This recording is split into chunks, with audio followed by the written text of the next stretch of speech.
చుండ్రు పోవాలంటే ఏం చేయాలో ఇవాళ మన హెల్త్ టిప్లో తెలుసుకుందాం. ఈ చుండ్రు సమస్య చిన్నగా కనిపిస్తుంది, కానీ ఆ సమస్య కొందరిని తీవ్రంగా వేధిస్తుంది. ఎన్ని ప్రయత్నాలు చేసినా వదలదు. అలాంటప్పుడు ఒకసారి ఇలా ట్రై చేసి చూడండి. 3 రోజులకు ఒకసారి షాంపూతో స్నానం చేయాలి. అయితే ఏ షాంపూ సరిపోతుందో ముందుగానే తెలుసుకుని ఉపయోగించాలి.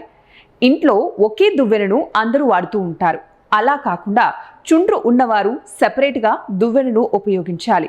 ఇంకా తగినంత సమయం నిద్రపోకపోయినా చుండ్రు సమస్య వేధిస్తుంటుంది. ఒత్తిడి ఎక్కువగా ఉండటం వల్ల కూడా ఒక కారణమే. కాబట్టి సమయానికి నిద్రపోవాలి. రోజు ఒక అరగంట పాటు ధ్యానం, యోగా చేయడం ద్వారా మనసు ప్రశాంతంగా ఉంచుకోవాలి. ఇంకా చుండ్రును పోగొట్టడానికి తులసి ఆకులు బాగా పనిచేస్తాయి.